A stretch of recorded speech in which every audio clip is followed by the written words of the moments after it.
Eusèbe de Césarée, Histoire ecclésiastique, livre 1. Voici ce que contient le premier livre de l'histoire ecclésiastique. Chapitre 1. Sujet de l'ouvrage projeté. Chapitre 2. Résumé sommaire de la doctrine sur la préexistence et la divinité de notre Sauveur et Seigneur, le Christ de Dieu. Chapitre 3. Le nom de Jésus et celui de Christ ont été autrefois connus et honorés par les divins prophètes. Chapitre 4. La religion annoncée par lui à toutes les nations n'est ni nouvelle ni étrangère. Chapitre 5. Des temps où le Christ a apparu parmi les hommes. Chapitre 6. Comment en son temps, selon les prophéties, les chefs de la nation judéenne, pris jusque-là dans la succession de leur race, cessèrent de commander, et comment Hérode fut le premier étranger qui régna sur eux. Chapitre 7. De la divergence que l'on croit trouver dans les évangiles en ce qui concerne la généalogie du Christ. Chapitre 8. Attentat d'Hérode contre les enfants, et quelle fut la triste fin de sa vie. Chapitre 9. Le temps de Pilate. Chapitre 10. Grands prêtres judéens sous lesquels le Christ prêcha sa doctrine. Chapitre 11. Témoignage concernant Jean-Baptiste et le Christ. Chapitre 12. Les disciples de notre Sauveur. Chapitre 13. Ce que l'on raconte du roi d'Édesse. Livre 1, chapitre 1. Sujet de l'ouvrage projeté.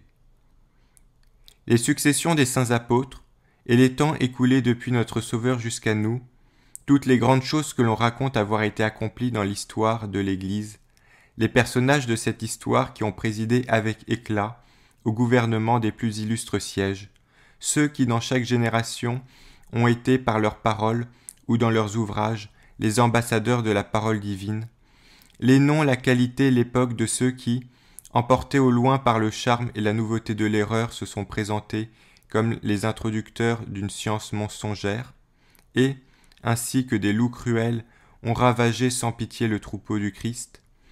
Ensuite, les malheurs qui ont accablé toute la nation des Judéens, aussitôt après l'attentat contre notre Sauveur, puis la nature, la variété, et les temps des nombreux combats que la doctrine divine a soutenus contre les païens. Ceux qui, suivant les temps, ont pour elles engagé la lutte au prix de leur sang et de leur supplice, comme aussi les martyrs qui ont eu lieu de nos jours, et enfin, la délivrance qui nous est venue de la miséricordieuse bonté de notre Sauveur. Voilà ce que j'ai entrepris de transmettre par écrit. Le point de départ de mon travail ne sera autre que le commencement de l'économie de notre Sauveur et Seigneur Jésus, le Christ de Dieu. Mais mon sujet réclame pour moi l'indulgence des gens bienveillants, car je fais l'aveu qu'en une telle entreprise il est au-dessus de mes forces de remplir parfaitement et complètement l'attente du lecteur. Je suis en effet le premier qui tente une pareille œuvre, et le chemin par où je dois passer est désert et n'a été foulé par personne. Que Dieu, je l'en prie, me conduise et que la force du Seigneur soit mon secours. Il ne me sera pas possible de trouver les simples traces de ceux qui ont avant moi suivi la même voie. Je ne rencontrerai que de faibles indications d'écrivains qui nous ont laissé chacun sur les temps qu'il a traversés des récits partiels. Leurs paroles seront comme un signe qu'on élève en avant, ou comme la voix des veilleurs qui dans le lointain retentit du haut d'une tour. Ils m'indiqueront par où il faut passer, et diriger la marche de mon récit, sans erreur et sans danger. Je choisirai ce que je penserai convenir au but que je me propose, dans ce qu'ils rapportent çà et là, et je cueillerai chez ces écrivains antiques, comme en des parterres d'éloquence, les passages utiles, et j'essaierai d'en faire un tout par mon récit. Heureux si je puis sauver de l'oubli les successions, sinon de tous les apôtres de notre Sauveur, du moins de ceux qui se sont le plus distingués dans les églises demeurées illustres jusqu'à nous. Je crois faire là un travail tout à fait nécessaire, car parmi les écrivains de l'Église, personne jusqu'ici à ma connaissance ne s'est soucié d'entreprendre une pareille œuvre. J'espère aussi qu'il paraîtra de quelque profit à ceux qui recherchent les enseignements de l'histoire. J'ai déjà du reste, dans les colonnes de mes chroniques, disposer un résumé des événements dont je me prépare aujourd'hui à faire un récit très complet. Ainsi que je viens de le dire, je débuterai par un sujet qui dépasse, en hauteur et en puissance, la raison humaine, l'économie et la théologie du Christ. Quiconque veut écrire un exposé de l'histoire de l'Église doit d'abord traiter des débuts de l'économie du Christ, lui-même, puisque nous avons l'honneur de tirer notre nom de lui. Économie du reste, plus divine qu'il ne semble à beaucoup. Chapitre 2. Résumé sommaire de la doctrine sur la préexistence et la divinité de notre Sauveur et Seigneur, le Christ de Dieu. Le Christ a deux sortes de nature. On peut comparer l'une à la tête du corps, et par elle il est reconnu Dieu, l'autre au pied, et par elle il a revêtu notre humanité, et est devenu capable de souffrir comme nous pour notre salut. L'exposition de ce qui va suivre sera parfaite si nous prenons pour point de départ les sommets qui dominent toute l'histoire chrétienne. Ainsi, l'antiquité et la majesté du christianisme apparaîtra manifeste à ceux qui le regardent comme une secte récente et étrangère qu'hier encore on ne connaissait pas. La génération, la dignité, la substance même et la nature du Christ dépassent tout ce que peut exprimer la parole. C'est pourquoi l'Esprit divin dit dans les prophètes « Qui racontera sa génération ? Car personne ne connaît le Père si ce n'est le Fils, et personne ne connaît le Fils comme il convient, hormis le Père qui l'a engendré. » Cette lumière, plus ancienne que le monde, cette sagesse intellectuelle et substantielle qui a précédé les siècles, ce Verbe Dieu qui vit et existe au commencement dans le Père, qui le comprendrait purement, sinon le Père? Il est antérieur à toute création et à toute organisation d'êtres visibles et invisibles, le premier et l'unique rejeton de Dieu, le chef de l'armée céleste, des esprits mortels, l'ange du grand conseil, le ministre de la pensée cachée du Père. Il est avec le Père l'ouvrier de l'univers, la seconde cause après le Père de tout ce qui existe. Le Fils engendré et unique de Dieu, le Maître est Dieu et roi de toute créature. Il a reçu de son Père la domination, la force avec la divinité, la puissance et l'honneur, car il est dit de lui, selon la mystérieuse théologie des Écritures qui traitent de lui, au commencement était le Verbe, et le Verbe était auprès de Dieu, et le Verbe était Dieu. Tout a été fait par lui, et sans lui rien n'a été fait. Le grand Moïse, le plus ancien de tous les prophètes, décrivant sous l'action de l'Esprit Saint la création et l'organisation du monde, enseigne que le Créateur et ouvrier de l'univers n'a accordé qu'au Christ, et pas à d'autres, comme à son Verbe divin et premier-né, la création des êtres inférieurs. Il le montre s'entretenant avec lui au sujet de la création de l'homme. Car Dieu dit, raconte Moïse, « Faisons l'homme à notre image et ressemblance. » Un autre prophète se porte garant de cette parole. Voici comment il parle de Dieu dans ses chants. Il dit « Et les êtres existèrent, il ordonna, et ils furent créés. » Il présente ainsi le Père et Créateur, commandant en souverain avec un geste royal, et au second rang après lui, le Verbe divin, celui-là même qui nous a été prêché, exécutant les ordres paternels. Tous ceux que depuis la création de l'homme, l'on dit s'être distingués dans la justice et la vertu de religion, les disciples de Moïse, le grand serviteur de Dieu, et le premier avant lui Abraham, ainsi que ses enfants, et ceux qui furent après lui justes et prophètes, tous l'ont contemplé avec l'œil pur de leur intelligence. Ils l'ont reconnu et lui ont rendu l'honneur qui convient au Fils de Dieu. Lui-même, du reste, n'a jamais négligé le culte religieux de son Père, et il a été pour tous le maître de la connaissance du Père. Dieu est Seigneur, il est dit s'être laissé voir sous les traits d'un simple mortel, à Abraham, assis près du chêne de Mambré. Le patriarche se prosterne aussitôt, et quoique ses yeux ne lui laissent apercevoir qu'un homme, il l'adore comme un Dieu, et le prie comme un Seigneur. Il prouve qu'il n'ignore pas qui il est, lorsqu'il lui dit en ses propres termes « Seigneur, toi qui juges toute la terre, ne feras-tu pas justice ?» La raison ne peut aucunement prouver que la nature non engendrée et immuable de Dieu Tout-Puissant se soit changée en une forme humaine, ou qu'elle ait trompé les yeux par la vaine apparence d'une créature, ou que l'Écriture ait imaginé ce récit d'une façon mensongère.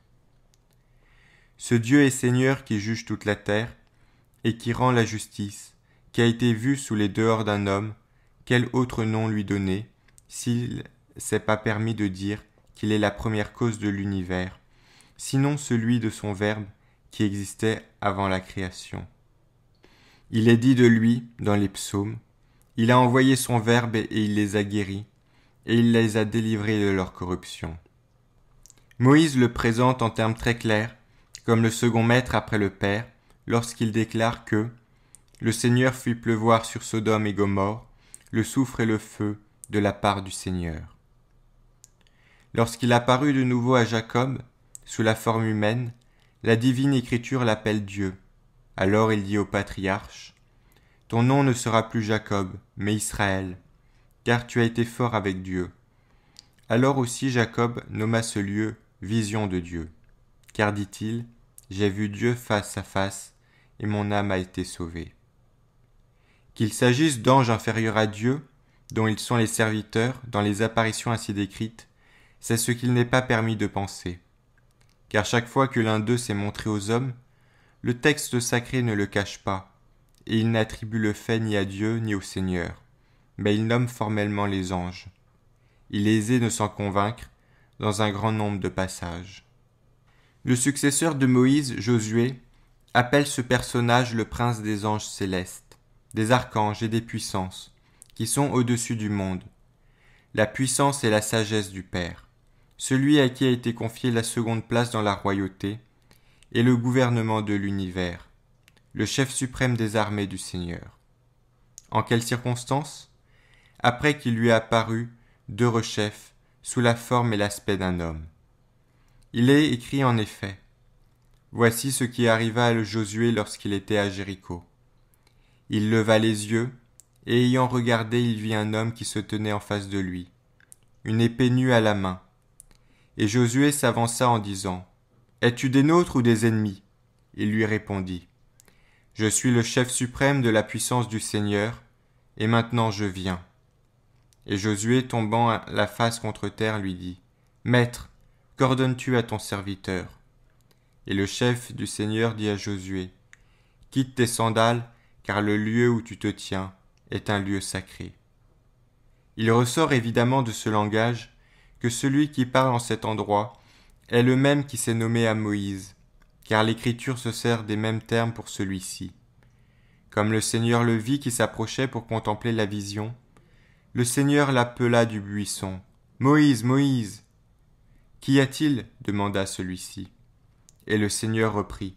« N'approche pas ainsi, mais détache la sandale de tes pieds, car le sol que tu foules est une terre sainte. » Et il ajouta, « Je suis le Dieu de ton père, le Dieu d'Abraham, le Dieu d'Isaac, le Dieu de Jacob. » Qu'il ait existé avant le monde une substance vivante et subsistante qui a aidé le Père et Dieu de l'univers dans la création de tous les êtres, qu'elle soit appelée Verbe de Dieu et sagesse, en outre des preuves déjà apportées, on peut l'inférer de ce que cette sagesse divine dit d'elle-même, lorsqu'elle déclare très nettement par la bouche de Salomon, « Je suis la sagesse, j'habite dans le conseil, et je m'appelle science et intelligence.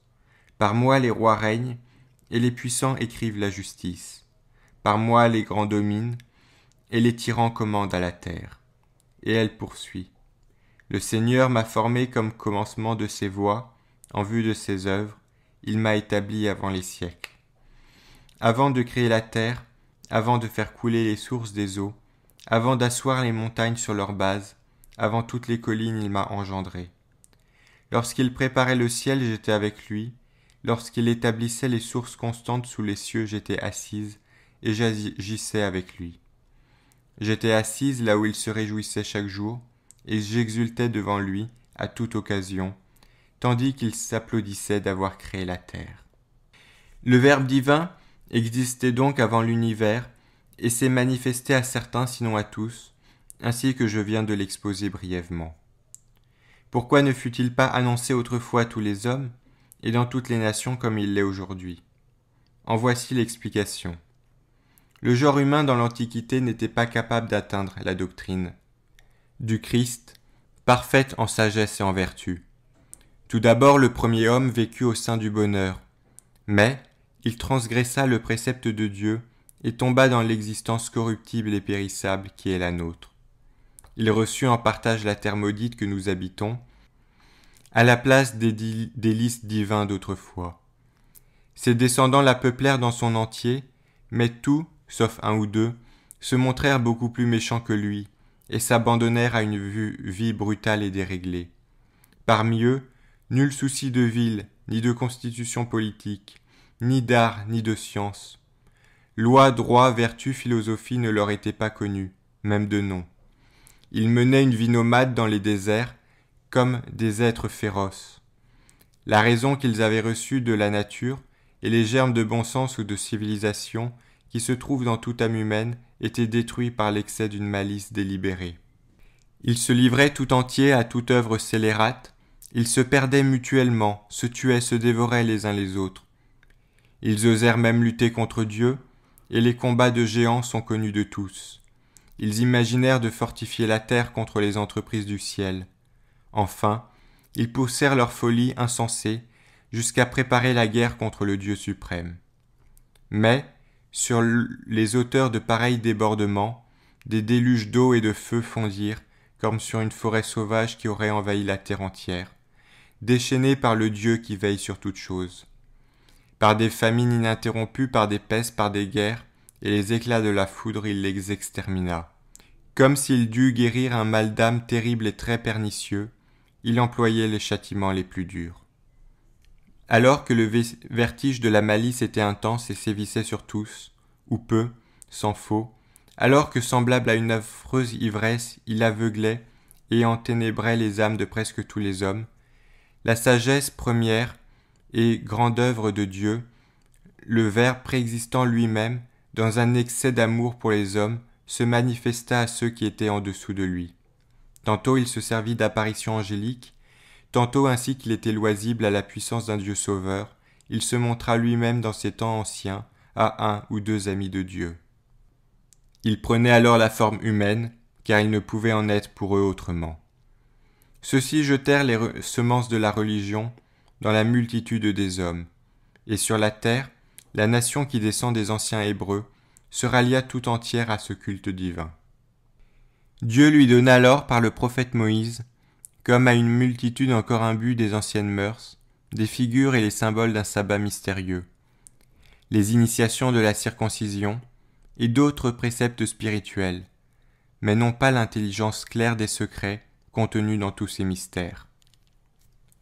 Lorsque la législation des Judéens fut connue, elle se répandit dans le reste du monde comme une brise chargée de parfums. Les Hébreux furent ainsi cause que la plupart des peuples s'efforcèrent par leurs législateurs et leurs philosophes d'adoucir leurs mœurs et changèrent en douceur leur barbarie sauvage et brutale.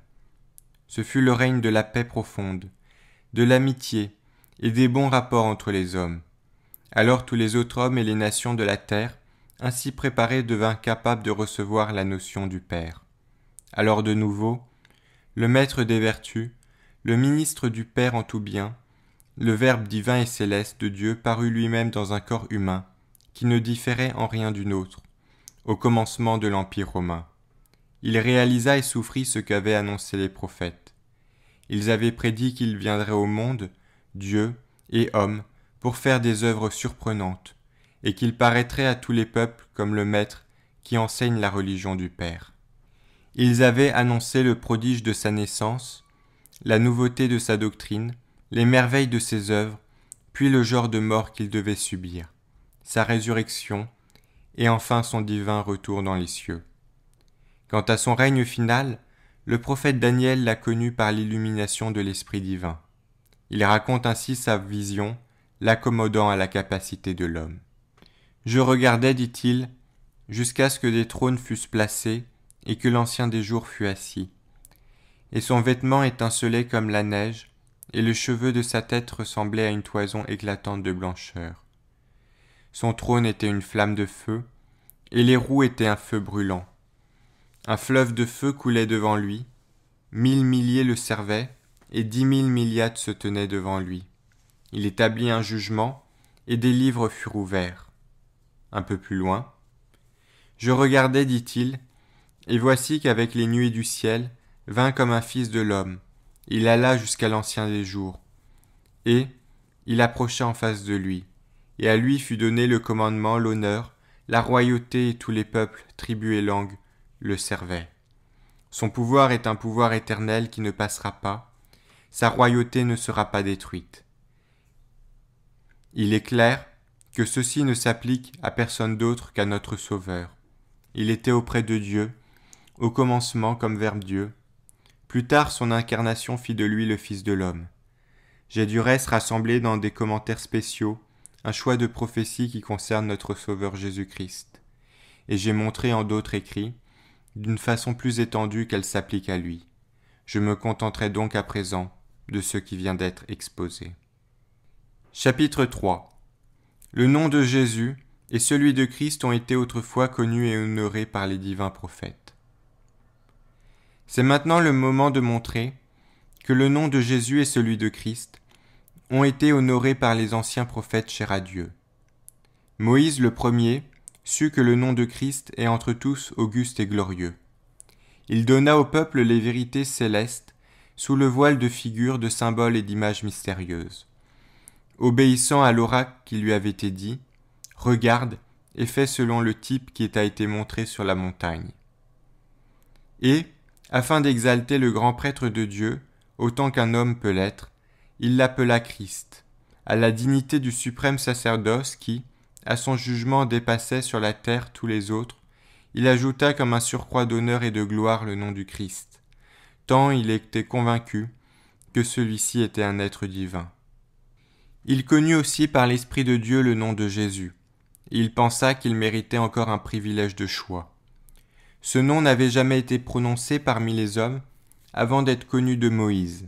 Celui-ci le donna premièrement et uniquement comme appellation figurative et symbolique à l'homme qu'il savait devoir à sa mort lui succéder dans le commandement suprême.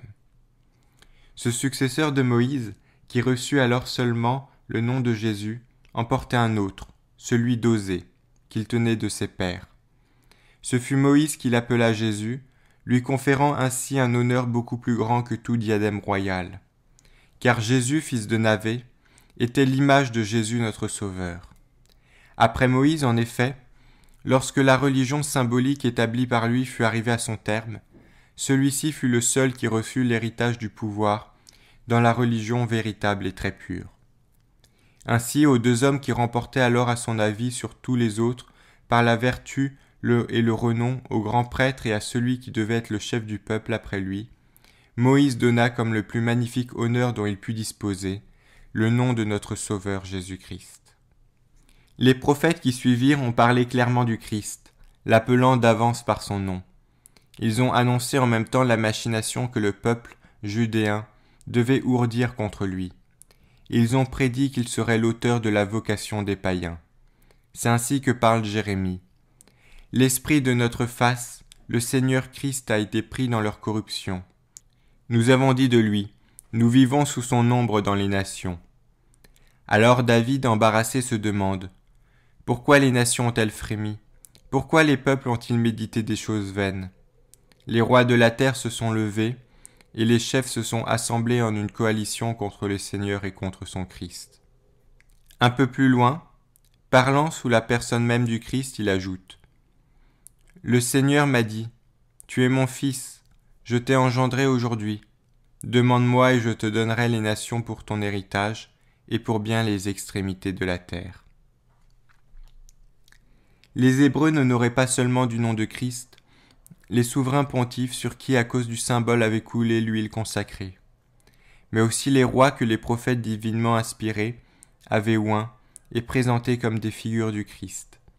Ceux-ci portaient en effet en eux l'image du pouvoir royal et suprême du seul et vrai Christ, du Verbe divin qui règne sur tous les êtres.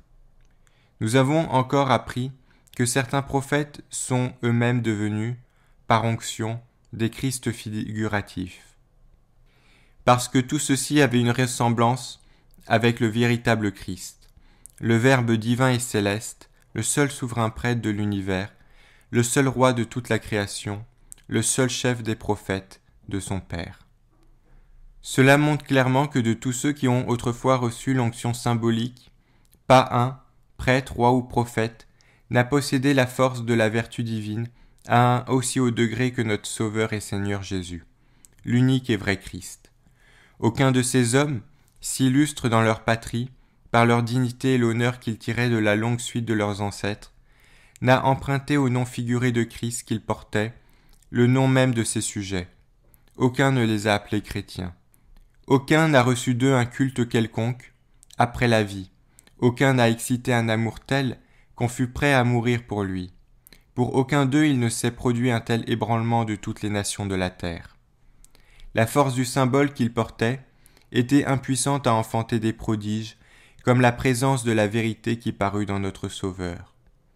Lui, il n'a reçu de personne les symboles et les insignes du souverain sacerdoce. Il n'était pas de race sacerdotale, il n'a pas été élevé sur un trône par la main des soldats. Il n'a pas été prophète à la façon de ceux d'autrefois, et il n'a dû aux Judéens absolument aucune charge ni aucune dignité. Cependant son Père les lui a toutes données, non en symbole, mais d'une façon tout à fait véritable. Quoiqu'il n'ait aucun des titres que nous venons de citer, il est pourtant appelé Christ à meilleur titre que tous les autres, et parce qu'il est le seul et vrai Christ de Dieu, il a rempli le monde entier du nom, vraiment vénérable et sacré, que tirent de lui les chrétiens. Il n'a pas transmis à ses disciples des allégories ni des figures, mais la réalité des vertus et une vie céleste par la doctrine même de la vérité. L'onction qu'il a reçue n'a rien d'une préparation matérielle. C'est l'onction divine par l'Esprit de Dieu, par la participation de toute la divinité non engendrée et paternelle. Ésaïe nous l'enseigne encore lorsqu'il s'écrie par la bouche du Christ. « L'Esprit du Seigneur est sur moi, c'est pourquoi il m'a oint, il m'a envoyé évangéliser les pauvres et annoncer aux prisonniers la liberté, aux aveugles le retour à la lumière. » Et non seulement Ésaïe, mais David dit à son tour, s'adressant au Christ, « Ton trône, ô Dieu, est pour les siècles des siècles, et c'est un sceptre de droiture que le sceptre de ta royauté. Tu as aimé la justice et haï l'iniquité. Voilà pourquoi Dieu, qui est ton Dieu, t'a oint d'une huile d'allégresse, de préférence à tes compagnons. » Ainsi le texte l'appelle Dieu dans le premier verset, au second il l'honore du sceptre royal, et dans un troisième, après lui avoir attribué la puissance divine et royale, allant plus loin il le montre devenu Christ, consacré par une onction, non point matérielle, mais par l'onction divine de l'allégresse. L'Écriture indique ainsi sa grandeur et son excellence, et le place au-dessus de tous ceux qui jadis ont reçu l'onction corporelle et symbolique. Dans un autre passage, le même dit encore du Christ. « Le Seigneur dit à mon Seigneur, assis-toi à ma droite, jusqu'à ce que je fasse de tes ennemis l'escabeau de tes pieds. Et, je l'ai engendré avant l'aurore, le Seigneur a juré, il ne s'en repentira pas de son serment. Tu es prête pour l'éternité, selon l'ordre de Melchisédek. » Ce Melchisédek est présenté par les Saintes Écritures comme un prêtre du Dieu très haut, qui n'a pas été sacré par l'onction des hommes et n'a pas obtenu le sacerdoce des Hébreux par droit de succession. C'est selon l'ordre de ce patriarche, et non celui des autres prêtres qui n'ont reçu que des symboles et des figures, que notre Sauveur est proclamé, avec l'assurance d'un serment, Christ est prêtre. Voilà pourquoi il n'a pas reçu l'onction corporelle des Judéens, selon le témoignage de l'histoire. Il n'est pas issu d'une tribu sacerdotale, mais avant l'aurore, c'est-à-dire avant la constitution du monde, il reçoit son être de Dieu, même, et possède un sacerdoce éternellement impérissable et indéfectible. Une preuve forte et manifeste qu'il porte en lui cette onction incorporelle et divine est que seul entre tous les autres, qui ont été jamais jusqu'ici, il est appelé Christ par tous les hommes dans tout l'univers.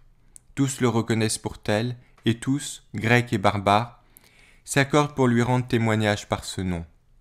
Aujourd'hui même, par ses disciples répandus dans la terre entière, il est révéré comme un roi, admiré plus qu'un prophète, glorifié comme le vrai et unique souverain prêtre de Dieu. Et par-dessus tout cela, parce qu'il est le Verbe divin, préexistant, subsistant avant les siècles, parce qu'il a reçu du Père l'honneur le plus auguste, il est adoré comme Dieu. Mais, ce qui est plus merveilleux encore, c'est que nous-mêmes, qui lui sommes dévoués, nous ne le célébrons pas seulement des lèvres et par de vaines paroles, mais nous lui sommes attachés par toute l'affection de l'âme, prête à donner notre vie elle-même pour confesser son nom. Chapitre 4. La religion annoncée par lui à toutes les nations n'est ni nouvelle ni étrangère. Avant d'entrer dans mon récit, je dois faire une observation indispensable pour que personne ne pense que Jésus-Christ, notre Sauveur et Seigneur, n'est que d'hier, à cause du temps où il a paru dans sa chair. Afin qu'on ne soupçonne point sa doctrine d'être récente et étrangère, œuvre d'un homme nouveau et en tout semblable aux autres, il faut nous expliquer brièvement sur cela. Sans doute il n'est pas contestable que notre Sauveur Jésus ait récemment manifesté sa présence à tous les hommes. Il est très sûr également qu'il a surgi un peuple qu'on n'avait jamais vu, non pas petit et faible, ni resserré dans quelque coin de la terre, mais le plus nombreux et aussi le plus religieux de tous, indestructible et invincible, parce qu'il reçoit sans cesse le secours de Dieu. Il a fait son apparition en masse, à l'heure mystérieuse des volontés divines. C'est le peuple que tous honorent du nom de Christ. Un prophète fut frappé d'étonnement en le voyant d'avance dans l'avenir, par l'illumination de l'Esprit divin, et il s'écria : « Qui a jamais entendu ou raconté rien de semblable ?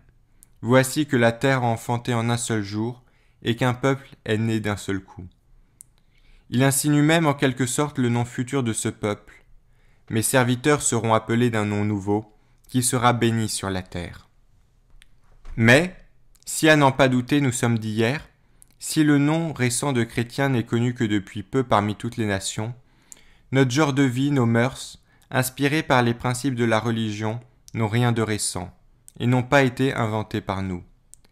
Dès les premiers temps de l'humanité, pour ainsi dire, elles furent adoptées d'instinct par les hommes pieux d'autrefois. Nous allons le montrer. Le peuple judéen n'est certes pas un peuple nouveau. Tous lui accordent l'honneur de l'Antiquité. Ses livres et ses écrits nous apprennent que dès les âges anciens, quelques hommes, clairsemés et peu nombreux, il est vrai, ne laissaient pas d'être éminents en piété, en justice et dans toutes les autres vertus. Plusieurs d'entre eux ont vécu avant le déluge. D'autres ont existé plus tard, tels les fils et les descendants de Noé, tel Abraham, que les fils des Hébreux se glorifient d'avoir pour chef et pour premier père. Tous ceux dont la justice est ainsi attestée depuis Abraham, en remontant jusqu'au premier homme, on peut sans sortir de la vérité les appeler des chrétiens. Ils l'ont été en effet, sans en porter le nom. Ce nom signifie en effet que le chrétien, grâce à la connaissance et à la doctrine du Christ, se distingue par la modestie, l'équité, la force de caractère, la virilité de sa conduite, la confession et le culte d'un seul et unique Dieu souverain.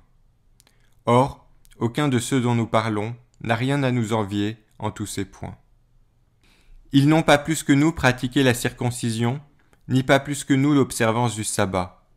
Ils ne furent pas astreints aux défenses relatives aux aliments, ni aux prescriptions que Moïse, le premier de tous, commença à introduire dans un but symbolique.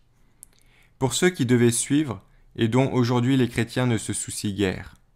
Cependant, ils ont fort bien connu le Christ de Dieu. Abraham l'a vu, Isaac a reçu ses oracles, il a parlé à Israël, et il s'est entretenu avec Moïse, et les prophètes qui vinrent plus tard, ainsi que nous l'avons montré. C'est pourquoi dans l'Écriture on trouve que ces amis de Dieu sont honorés du nom de Christ, selon la parole, « Ne touchez pas à mes Christ, et ne faites pas de mal à mes prophètes ». Il faut clairement conclure de ceci que la forme de religion la plus antique et la plus primitive de toutes, trouvée par ces hommes pieux, contemporains d'Abraham, est celle même qui est annoncée depuis peu à toutes les nations par la doctrine du Christ. Si l'on prétend qu'Abraham reçut beaucoup plus tard le précepte de la circoncision, on peut répondre que bien auparavant, il avait été déclaré juste à cause de sa foi. La divine parole dit en effet « Abraham crut à Dieu, et cela lui fut imputé à justice. » Le patriarche était donc juste avant la circoncision, au jour où Dieu, c'est-à-dire le Christ, Verbe de Dieu, lui apparut et lui fit cette prédiction concernant ceux qui, dans la suite des âges, devaient être justifiés de la même manière que lui, disant en propres termes « Et en toi seront bénies toutes les nations de la terre. » Et encore « Il sera chef d'une nation grande et nombreuse, et en lui seront bénis tous les peuples de la terre. » Il est facile de voir que ces promesses se sont réalisées en nous, car Abraham a été justifié par la foi au Christ, au Verbe de Dieu qu'il avait vu lui-même. Il s'est éloigné de l'idolâtrie de ses pères et des erreurs premières de sa vie. Il a reconnu le Dieu unique et souverain, et il l'a honoré par des œuvres de vertu, non point par l'observance de la loi mosaïque qui est postérieure. C'est à un tel homme qu'il a été dit que toutes les tribus de la terre et toutes les nations seront bénies en lui. Aujourd'hui, c'est dans les œuvres des seuls chrétiens, répandus dans l'univers tout entier, qu'on trouve plus clairement reproduite que dans tout discours la forme de la religion d'Abraham. Quel motif a-t-on par suite de nier que nous, postérieurs au Christ, nous n'ayons un seul et même genre de vie, une même religion que ces antiques amis de Dieu? Non, elle n'est ni nouvelle ni étrangère, et à dire vrai, elle nous apparaît la plus ancienne et la seule véritable forme normale du culte divin. Cette religion que nous puisons dans la doctrine du Christ. Mais cela suffit. Chapitre 5. Du temps où le Christ a apparu parmi les hommes. Après cette introduction nécessaire de l'histoire ecclésiastique que nous nous proposons d'entreprendre, il nous reste à commencer notre voyage. Notre point de départ sera l'apparition de notre Sauveur dans sa chair. Que Dieu, le Père, du Verbe, que Jésus-Christ lui-même dont nous parlons, notre Sauveur et Seigneur, le Verbe céleste de Dieu, soit notre aide et notre secours dans l'exposition de la vérité. Nous les en prions. La 42e année du règne d'Auguste, la 28e depuis la soumission de l'Égypte et la mort d'Antoine et de Cléopâtre, qui marqua la fin de la domination des Ptolémées, notre Sauveur et Seigneur Jésus-Christ naquit au temps du premier dénombrement ordonné par Quirinus, gouverneur de Syrie, à Bethléem de Judée, ainsi que les prophètes l'avaient annoncé.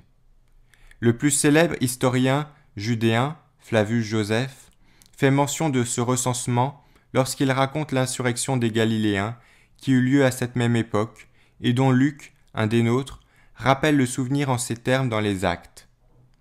Après lui, Judas le Galiléen se leva au jour du dénombrement. Il attira à sa suite beaucoup de partisans, mais il périt et ceux qui avaient cru en lui furent dispersés.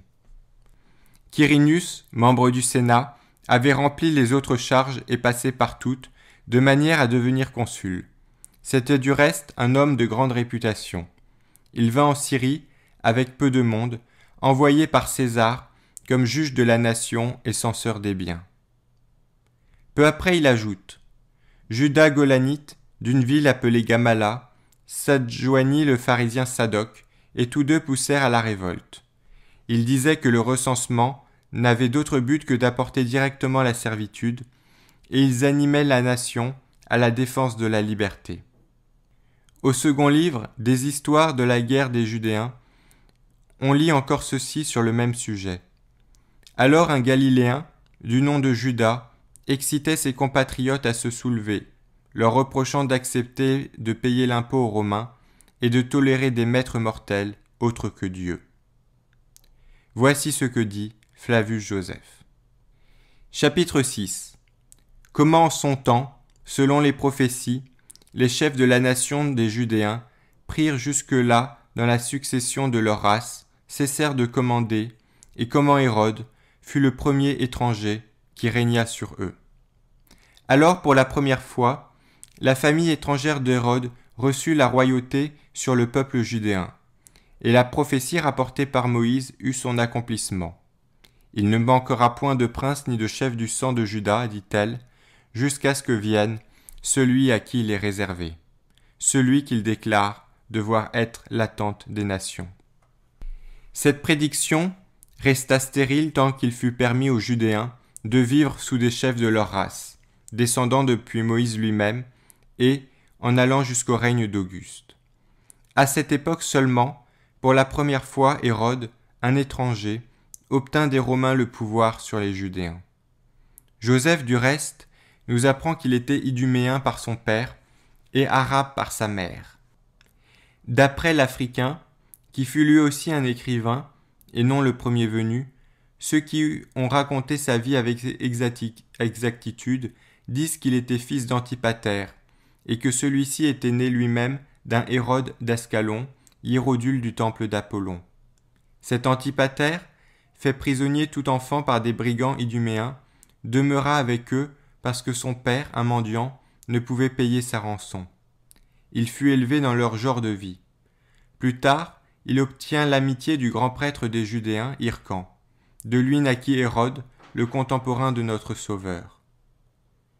Lorsque le sceptre des Judéens vint en ses mains, celui que la prophétie appelle l'attente des nations était aux portes.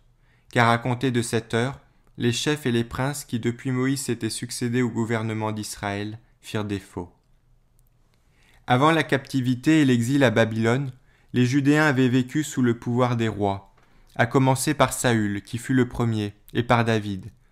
Antérieurement, ils avaient obéi à des gouverneurs appelés juges, après Moïse et son successeur Josué. Après le retour de Babylone, ils ne cessèrent d'avoir un régime aristocratique et oligarchique. Les prêtres présidaient aux affaires. Cet état des choses dura jusqu'à ce que Pompée, général des Romains, vint assiéger et prendre la cité de Jérusalem. Il souilla les choses saintes après avoir pénétré jusque dans les lieux interdits du temple. Aristobule, qui avait été jusqu'à ce jour grand prêtre et roi par succession de ses ancêtres, fut envoyé par lui à Rome comme captif, avec ses enfants. Pompée donna le pontificat suprême à Hircan, son frère, et depuis ce moment toute la nation des Judéens fut tributaire des Romains. Hircan, le dernier successeur des souverains pontifes, fut fait prisonnier par les Parthes. Alors, pour la première fois, ainsi que je l'ai dit, ce fut un étranger, Hérode, qui prit en main le gouvernement du peuple des Judéens, de par le Sénat de Rome et l'empereur Auguste. Ce fut en ce moment que parut manifestement le Christ, et on vit dès lors se réaliser sans retard le salut attendu des gentils, et leur vocation prédite par la prophétie. À partir de ce moment, il n'y eut plus de prince ni de chef de Juda, je veux dire d'origine judéenne. Et la succession normale du souverain pontificat, qui passait aux descendants les plus proches, fut aussitôt troublée. De tout cela, nous avons comme garant digne de créance l'historien Flavius Joseph. Il nous raconte qu'Hérode, après avoir reçu le trône des Romains, n'établit plus de pontife de l'ancienne race. Il accorda cet honneur à des gens obscurs. Son fils Archélaüs en usa pareillement dans la désignation des prêtres, et après lui les Romains, lorsqu'ils recueillirent la domination de la Judée. Le même auteur raconte que, le premier, Hérode garda placée sous clé et sous son propre sceau la robe sacrée du pontife, et ne permit plus qu'elle fût à la disposition des grands prêtres. Après lui, Archélaüs, et ensuite les Romains firent de même. Je rapporte ces détails pour mettre en lumière une autre prophétie qui s'est réalisée lors de l'apparition de notre Sauveur Jésus-Christ. Au livre de Daniel, après avoir très clairement fixé le nombre exact des semaines qui devaient s'écouler jusqu'au Christ, roi, et dont j'ai parlé ailleurs, l'Écriture annonce qu'après leur accomplissement, l'onction disparaîtra de chez les Judéens. Cela s'est manifestement réalisé lors de la naissance de notre Sauveur Jésus-Christ. Voilà ce qu'il était nécessaire de dire pour établir la vérité en ce qui concerne l'époque de sa venue. Chapitre 7. De la divergence que l'on croit trouver dans les évangiles en ce qui concerne la généalogie du Christ. Les évangélistes, Matthieu et Luc, donnent différemment la généalogie du Christ. C'est pourquoi beaucoup ont pensé qu'ils se contredisaient, et parmi les fidèles, il est arrivé que dans l'ignorance du vrai, chacun s'est efforcé d'imaginer des raisons pour expliquer ces passages. Nous allons reproduire ici l'explication qui est venue jusqu'à nous. Nous la trouvons dans une lettre écrite à Aristide sur l'accord de la généalogie dans les évangiles par l'Africain, l'auteur dont nous avons parlé un peu plus haut. Il réfute d'abord les explications différentes de la sienne comme forcées ou erronées, et il rapporte en ces termes l'information qu'il a recueillie sur ce sujet. Les noms des générations chez les Israélites étaient comptés selon l'ordre de la nature ou l'ordre de la loi. Le premier suppose la filiation paternelle, dans le second, un frère engendrait des enfants sous le nom de son frère mort sans en avoir. L'espérance de la résurrection n'était en effet pas clairement donnée aux Judéens. La promesse n'en devait arriver que plus tard.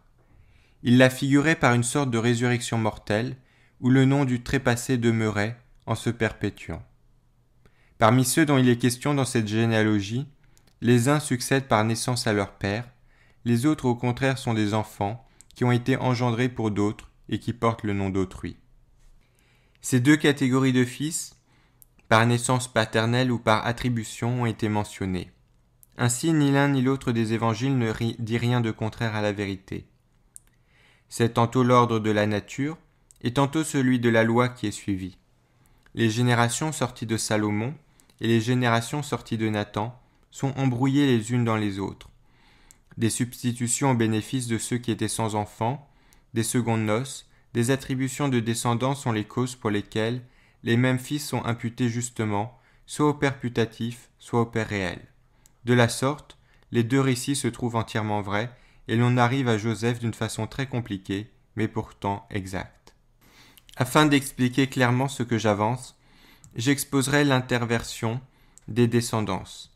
À compter les générations à partir de David par Salomon, on trouve que le troisième, avant la fin, est Mathan, qui a engendré Jacob, père de Joseph. Selon Luc, depuis Nathan, fils de David, celui qui est semblablement le troisième avant la fin est Melchi, car Joseph est le fils d'Élie, fils de Melchi. Eh bien, notre terme étant Joseph, il faut montrer comment les deux sont présentés comme son père, et Jacob de la descendance de Salomon, et Élie de celle de Nathan. Tout d'abord, comment Jacob et Élie étaient frères. Auparavant, comment leur père Mathan et Melchi, quoique n'étant pas de même race, sont déclarés grands-pères de Joseph. D'abord, Mathan et Melchi épousèrent successivement la même femme, et eurent des enfants qui étaient des frères utérins. La loi ne défendait pas à une femme sans mari, soit qu'elle fût répudiée, soit que le mari fût mort, de se remarier. De cette femme, dont on a conservé le nom, Esta, Mathan de la descendance de Salomon eut d'abord un fils, Jacob, puis il mourut. Melchi, de la descendance de Nathan, épouse sa veuve. Il était de la tribu, mais donc de la même famille, comme je l'ai dit plus haut, et il eut d'elle Élie comme fils. Ainsi donc Jacob et Élie, qui appartenaient à deux descendances différents, étaient frères de mère. Élie mourut sans fils. Alors Jacob, son frère, épousa sa femme, et troisièmement eut d'elle Joseph, qui est son fils selon la nature. Ainsi que le porte le texte où il est écrit, Jacob a engendré Joseph. Mais selon la loi, il était le fils d'Élie, car c'est à Élie que Jacob, en sa qualité de frère, avait suscité un descendant. Voilà comment la généalogie ne peut pas être considérée comme inexacte. Matthieu, l'évangéliste, l'expose ainsi. Jacob, dit-il, engendra Joseph. Luc reprend à son tour, lequel était fils, selon l'attribution, car elle ajoute cette remarque, de Joseph, fils d'Élie, fils de Melchi. Il n'est pas possible d'exprimer plus clairement la descendance légale. Luc s'abstient complètement jusqu'à la fin du mot engendra, dans le dénombrement de tant de générations, et il conduit son énumération jusqu'à Adam, qui fut de Dieu. Ceci n'est pas une affirmation dénuée de preuves et faite à la légère. Les parents du Sauveur, selon la chair, dans le désir de vanter leur origine ou simplement de nous l'apprendre, en tout cas, conformément à la vérité, ont aussi ajouté ceci. Des brigands iduméens vinrent à Ascalon, ville de Palestine, d'un petit temple d'Apollon qui était bâti hors des remparts. Ils enlevèrent avec le reste de leur butin un enfant appelé Antipater, fils d'Hérode, un hiérodule, et ils l'emmenèrent comme leur prisonnier. Le prêtre ne put payer la rançon de son fils, et celui-ci fut élevé selon la coutume des Iduméens. Plus tard, il fut ami d'Hyrcan, grand prêtre de Judée, qui l'envoya comme ambassadeur auprès de Pompée. Il obtint pour son maître le royaume des Judéens, dont son frère Aristobule avait usurpé une partie, tandis que lui-même, parvenu au comble de la fortune, était nommé Épimélète, de Palestine. Le grand bonheur d'Antipater lui valut des envieux. Il fut tué par trahison. Son fils Hérode lui succéda, et plus tard Antoine et Auguste, par un décret du Sénat, l'appelèrent au trône des Judéens. Il eut pour fils Hérode et les autres tétrarques. Ceci est en accord avec les histoires des Grecs. On avait conservé, jusqu'à cette époque dans les archives, les généalogies des familles vraiment hébraïques, et de celles qui tiraient leur origine des prosélytes, comme Achior l'Amanite et Ruth la Moabite, ainsi que les listes de ceux qui étaient sortis d'Égypte avec les Judéens et s'étaient mêlés à eux. Hérode n'avait aucun intérêt à ces traditions d'Israélites. Le souvenir de sa naissance obscure le choquait, et il fit donc brûler les registres de ces généalogies. Il lui semblait qu'il commencerait à paraître de race noble dès que nul ne pourrait plus alléguer les témoignages authentiques de sa propre descendance, qu'elle vint des patriarches ou des prosélytes ou des étrangers alliés aux Israélites et appelés Géor. Des gens avisés en petit nombre gardèrent dans leur mémoire les noms de leur propre généalogie ou en conservèrent des copies. Ils étaient très fiers d'avoir sauvé le souvenir de leur noblesse. Parmi eux se trouvaient ceux dont j'ai parlé plus haut, qu'on nomme Dominicaux, à cause de leur parenté avec le Sauveur. Partis des bourgs judéens de Nazareth et de Coraba, ils s'étaient dispersés dans le reste du pays et avaient recherché avec tout le soin dont ils étaient capables la suite de leur lignée dans le livre des jours. En est-il autrement? Je ne crois pas qu'il soit possible de trouver une explication plus claire, et tout homme sensé est de cet avis. Qu'elle nous suffise donc, quoiqu'elle ne soit pas appuyée de preuves. Nous n'avons rien à dire de meilleur ni de plus vrai. Du reste, l'Évangile est entièrement dans la vérité. À la fin de la même lettre, l'Africain ajoute ceci. Mathan, descendant de Salomon, engendra Jacob. Mathan mort, Melchi de la race de Nathan engendra de la même femme Élie. Élie et Jacob étaient donc frères utérins. Élie, mort sans enfant, Jacob lui succéda un descendant. Il engendra Joseph, qui était son fils selon la nature, et selon la loi était fils d'Élie. Voilà comment Joseph est le fils de tous deux. Telles sont les paroles de l'Africain. La généalogie de Joseph ainsi établie, Marie apparaît forcément avec lui comme appartenant à la même tribu que lui. La loi de Moïse ne permet pas à un Israélite de contracter mariage dans d'autres tribus que la sienne. On devait se marier dans son bourg et dans la tribu où l'on était né, de façon à ce que le patrimoine ne passât pas d'une tribu à une autre. Mais en voilà assez sur ce sujet. Chapitre 8. Attentat d'Hérode contre les enfants et quelle fut la triste fin de sa vie. Le Christ était né selon les prophéties à Bethléem de Judée, autant que nous avons dit. Hérode fut interrogé par les mages d'Orient.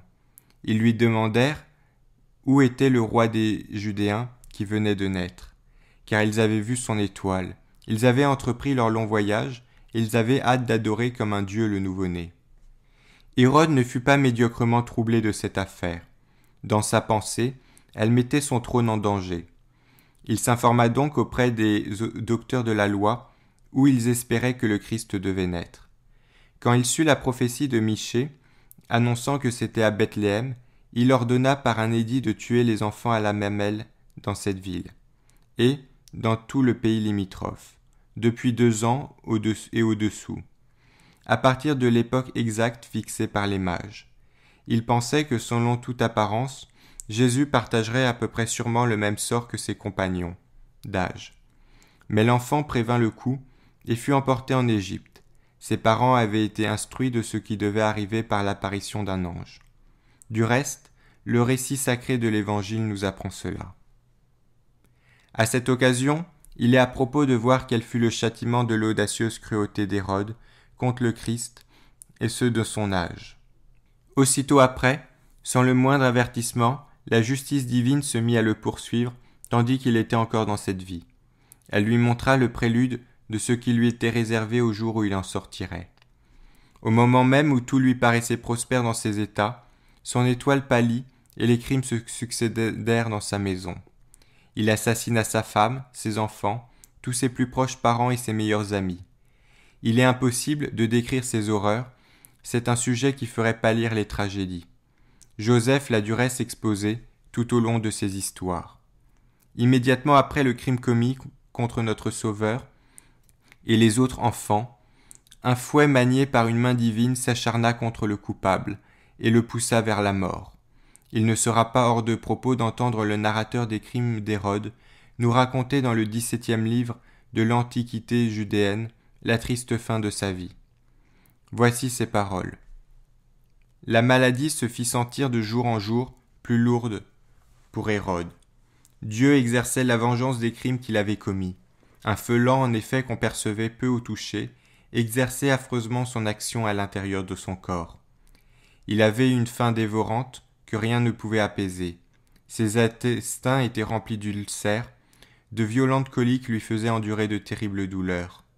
Ses pieds étaient enflés et couverts d'une humeur luisante. Il avait les aines dans le même état, et les parties secrètes de son corps étaient en putréfaction, et par suite remplies de vers. Il ne respirait qu'avec peine et en se dressant. Il exhalait une odeur insupportable à cause de la pesanteur et de la fréquence de son souffle. Des convulsions agitaient tous ses membres avec une violence intolérable. Les devins et ceux qui mettent leur sagesse à prédire ces sortes de choses affirmaient que Dieu se vengeait ainsi des nombreuses impiétés de ce roi. Voilà ce qu'écrit Flavius Joseph dans l'écrit mentionné. Au second livre des histoires, il apporte à peu près les mêmes choses en ces termes. Ensuite le mal se répandit dans tout son corps et lui fit endurer 1000 souffrances. Il avait une fièvre lente, une démangeaison insupportable sur toute la peau et des coliques continues. Ses pieds étaient gonflés comme ceux d'un hydropique. Il avait le bas-ventre enflé et les parties secrètes de son corps étaient en putréfaction et pleines de vers. De plus, sa respiration était celle des asthmatiques et fort pénible. Tous ses membres en proie aux convulsions, et de tels mots, au dire des devins, étaient un châtiment. Luttant contre de telles souffrances, il s'attachait à la vie, espérait une guérison et cherchait les remèdes. Il franchit donc le Jourdain pour prendre les eaux de Calironée. Celles-ci coulent vers le lac Asphalite et leur douceur les rend même potables. Là, les médecins pensèrent lui réchauffer tout le corps affaibli en le plongeant dans une baignoire pleine d'huile chaude.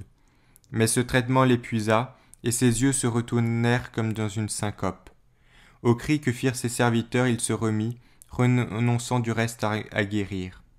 Il ordonna de distribuer à chaque soldat 50 drachmes et de grandes sommes aux chefs et aux amis. Il revint lui-même à Jéricho avec une humeur sombre et irritée. Puis, comme s'il eût voulu menacer la mort elle-même, il en vint à un piège et à une action atroce. Il fit assembler les notables de chacun des bourgs de toute la Judée et les enferma dans l'hippodrome. Il appela alors sa sœur, Salomé, et Alexandre, son mari. « Je sais, dit-il, que les Judéens doivent fêter joyeusement ma mort, mais je ne puis être pleuré par d'autres et avoir de brillantes funérailles. Si vous voulez, exécutez mes ordres. Faites entourer par des soldats ces hommes que l'on garde, et après mon dernier soupir, mettez-les à mort aussitôt. Ainsi la Judée entière et chaque famille me pleurera malgré elle. » Flavius Joseph ajouta un peu plus loin. Il était de nouveau tourmenté par la faim et secoué par une toux convulsive. Sous l'impression de la douleur, il résolut de prévenir le destin.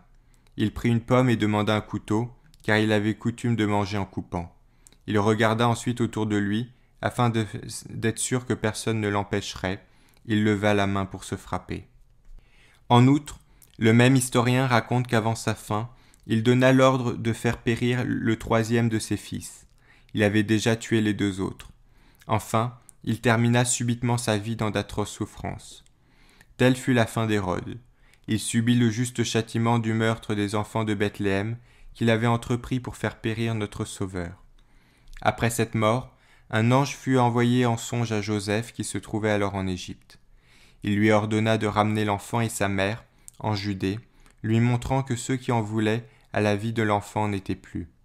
À cela l'évangéliste ajoute, « Mais ayant appris qu'Archélaüs régnait à la place d'Hérode son père, il craignait de s'y rendre, et averti par un songe, il partit pour le pays de Galilée. » Chapitre 9. Les temps de Pilate. L'historien mentionné plus haut nous apprend aussi, en accord avec l'Évangile, l'avènement d'Archélaüs au pouvoir après Hérode.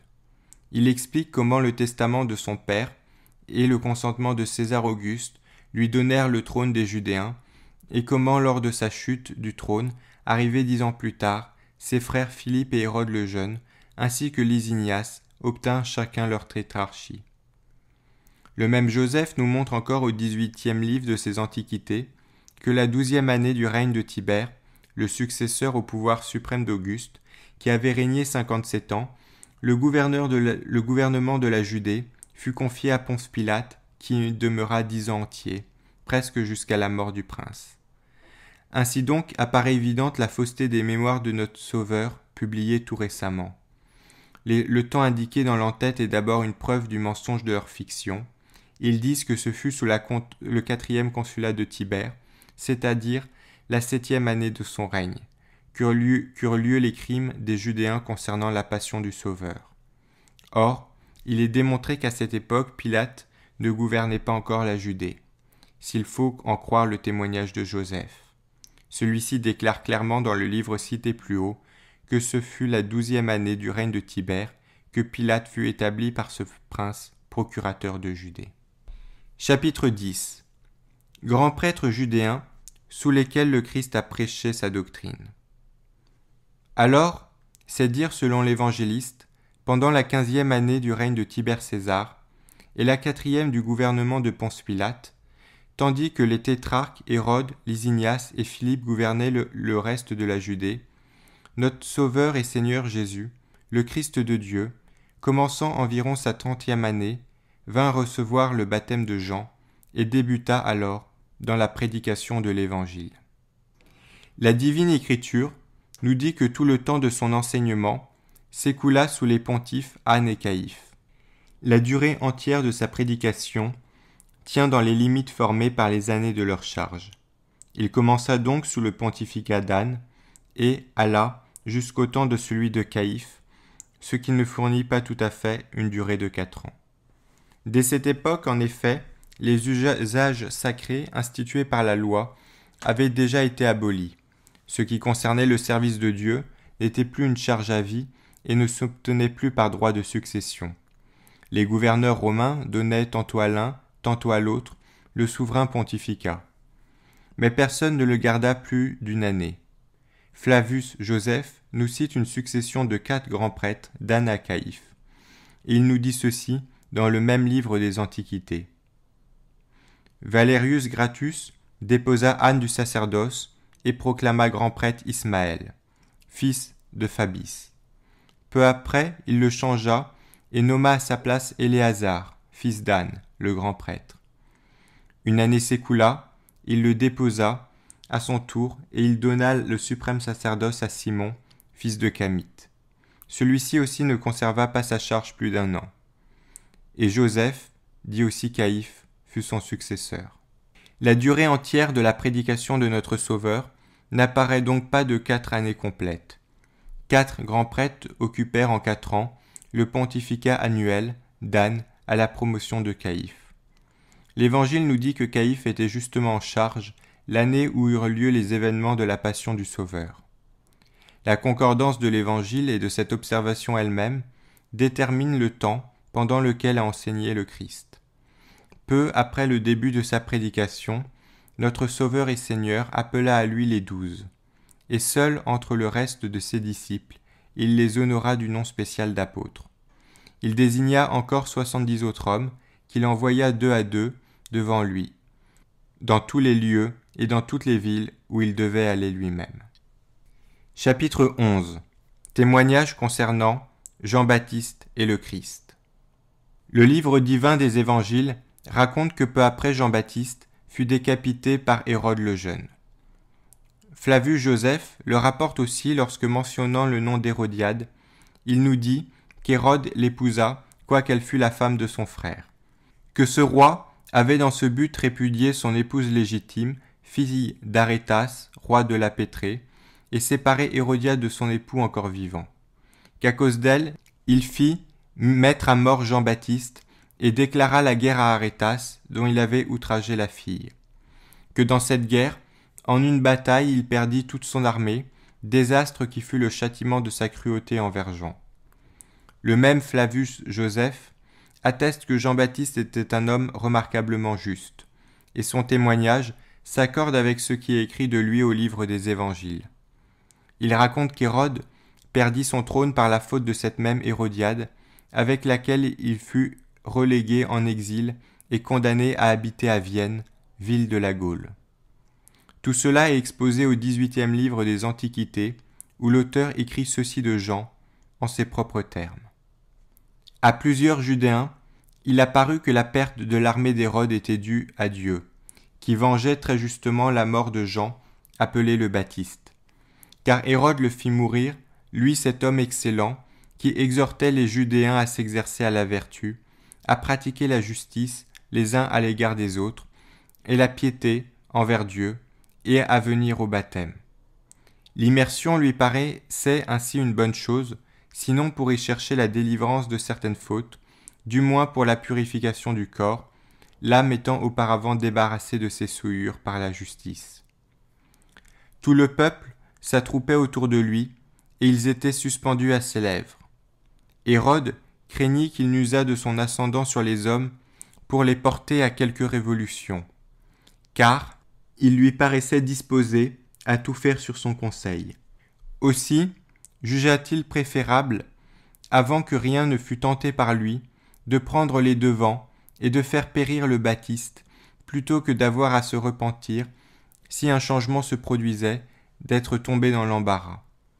C'est sur ce soupçon que Jean fut envoyé comme prisonnier à Macéronte, château fort mentionné plus haut, où il fut mis à mort. Voilà ce que Flavius Joseph raconte de Jean-Baptiste dans le cours du même ouvrage. Il parle ainsi de notre Sauveur. À la même époque fut Jésus, homme sage s'il faut toutefois l'appeler un homme. Il était en effet l'auteur d'œuvres merveilleuses et le maître d'hommes qui recevait avec joie la vérité. Un grand nombre de Judéens et d'Hellènes le suivaient. C'était le Christ. Les principaux de notre nation le dénoncèrent et il fut condamné au supplice de la croix par Pilate. Ceux qui l'avaient aimé lui demeurèrent fidèles, et il leur apparut le 3e jour de nouveau vivant. Les prophètes divins avaient du reste prédit ce prodige, et beaucoup d'autres merveilles qui le concernaient. La race des chrétiens qui lui doit son nom existe encore aujourd'hui. Quand un écrivain parmi les Judéens eux-mêmes transmet dès ce temps-là dans l'un de ses écrits de pareilles choses concernant Jean-Baptiste et notre Sauveur, quelle chance reste-t-il aux faussaires qui ont fabriqué les mémoires qui les concernent, déjà d'échapper aux reproches d'impudence? Mais il suffit. Chapitre 12. Les disciples de notre Sauveur. Tout le monde connaît parfaitement les noms des apôtres du Sauveur d'après l'Évangile. Quant à la liste des 70 disciples, elle n'existe nulle part. On dit pourtant que Barnabé était l'un d'eux, car les Actes des apôtres le mentionnent plusieurs fois. De même que Paul écrivant aux Galates. On prétend que Sosthène, qui écrivit avec Paul aux Corinthiens, en était aussi. Clément, dans la 5e de ses hypotyposes, l'affirme. Et il déclare que Céphas, dont Paul dit « Quand Céphas vint à Antioche, je lui résistais en face », est un des 70 disciples, homonyme de l'apôtre Pierre. Il raconte encore que Matthias, qui fut élu par les apôtres à la place de Judas, est celui qui, dans cette élection, fut honoré d'un pareil suffrage, avaient tous deux été jugés dignes de la vocation des 70. Thaddée est aussi présenté comme l'un d'eux à son sujet. Je vais incessamment rapporter un récit venu jusqu'à nous. Du reste, si l'on réfléchit, on trouvera qu'il eut plus de 70 disciples du Sauveur. Paul en apporte un témoignage quand il dit qu'après sa résurrection d'entre les morts, le Sauveur a été vu d'abord par Céphas, puis par les 12, et en une seule fois par 500 frères, dont plusieurs sont morts, affirme-t-il, mais dont le plus grand nombre demeure encore en ce monde, à l'époque même où il écrit. Il poursuit en disant que le Sauveur apparut à Jacques, l'un de ceux qu'on appelait les frères du Seigneur. Puis, comme en dehors de ceux-ci beaucoup étaient apôtres à l'imitation des 12, tels que Paul lui-même, il ajoute ces paroles, « Il fut ensuite vu de tous les apôtres. » Mais, en voilà assez sur ce sujet. Chapitre 13. Ce que l'on raconte du roi d'Édesse. Quant à l'histoire de Thaddée, voici en quoi elle consiste. Quand la divinité de notre Seigneur et Sauveur Jésus-Christ, grâce à sa puissance et à ses miracles, fut proclamée à tous les hommes, ils vinrent à lui en foule de partout, même des pays les plus éloignés de Juda, amenés par l'espoir de guérir de leurs infirmités et de toutes leurs souffrances. Ainsi, le roi Abgar, qui gouvernait avec la plus grande distinction les peuples d'au-delà de l'Euphrate, était consumé par un mal terrible et incurable, au moins selon les moyens humains.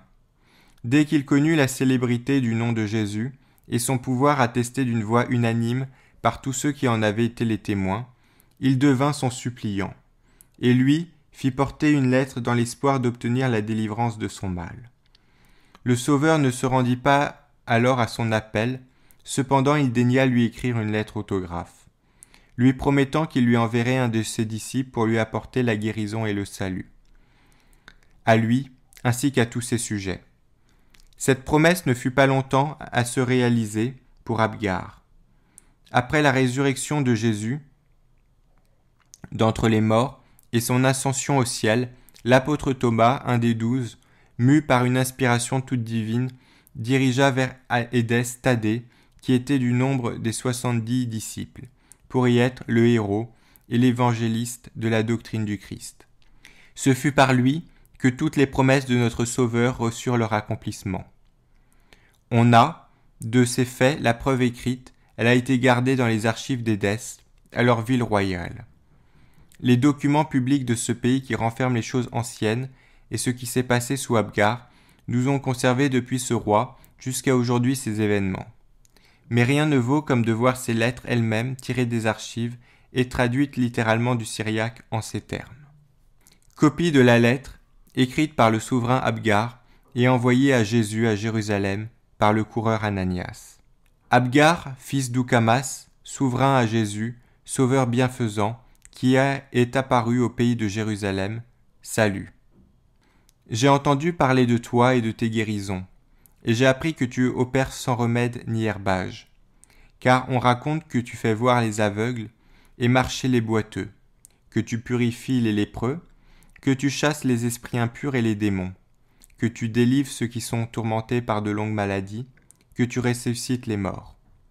Après avoir entendu tout cela de toi, je suis convaincu que de deux choses l'une. Ou bien tu es Dieu, et, descendu du ciel, tu fais ces merveilles, ou bien tu es le Fils de Dieu, accomplissant ces choses. Voilà donc pourquoi je t'écris aujourd'hui pour te donner la peine de venir chez moi et de me guérir du mal que j'ai. On m'a dit d'ailleurs que les Judéens murmurent contre toi et qu'ils veulent te faire du mal.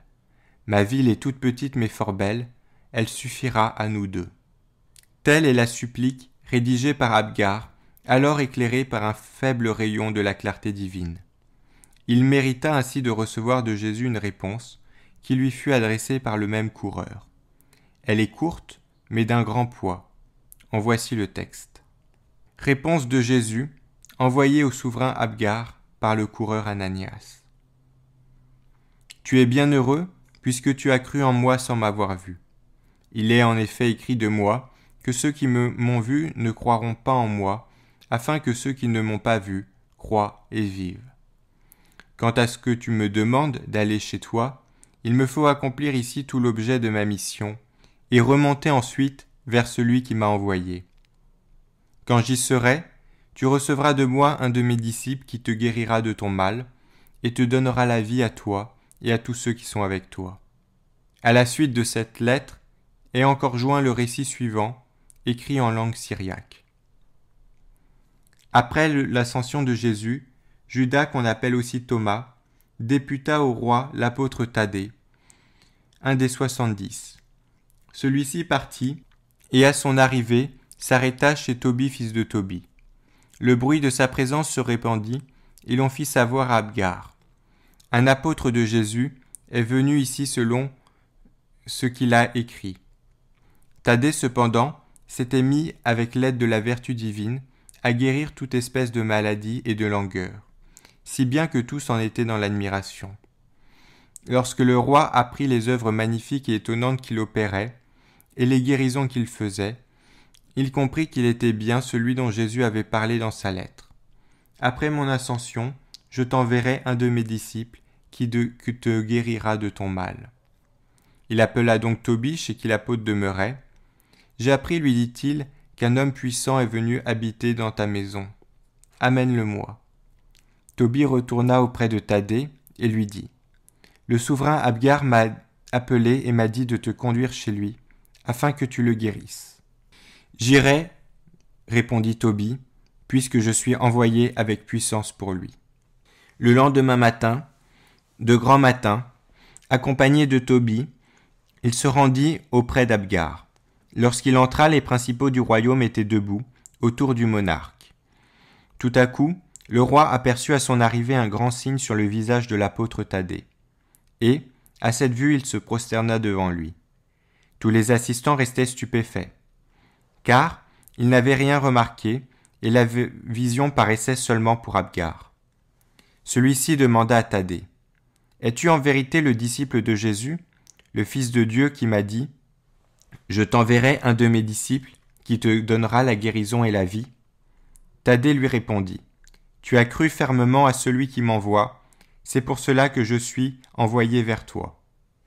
Aussi, si tu crois en lui, selon que tu croiras, les désirs de ton cœur seront accomplis. » Abgar reprit « J'ai tellement cru en lui que j'aurais voulu prendre une armée et détruire les Judéens qui l'ont mis en croix, si je n'en avais pas été empêché par l'Empire romain. » Thaddée répondit « Notre maître a accompli la volonté de son père, puis il est retourné à lui. »« J'ai moi aussi cru en lui et en son père, dit Abgar. » Thaddée dit « Voilà pourquoi j'étends la main sur toi en son nom. » Et aussitôt qu'il l'eut fait, le roi fut sur le champ délivré de son mal, et ses souffrances disparurent.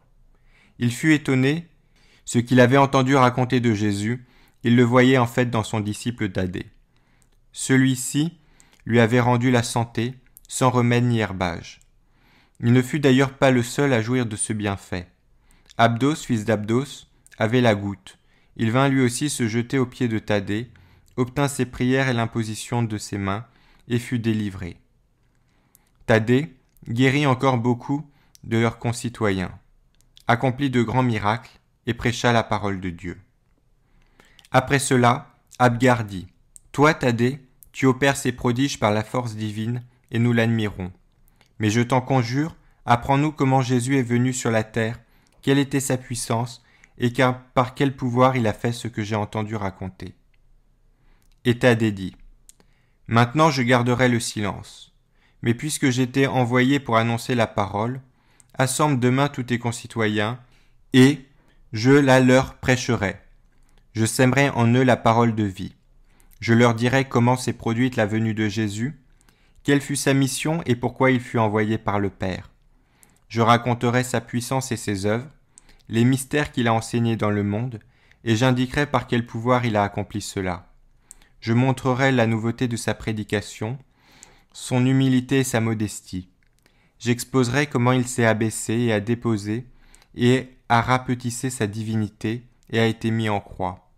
Comment il est descendu aux enfers après en avoir brisé la barrière qui ne s'était ouverte de l'éternité.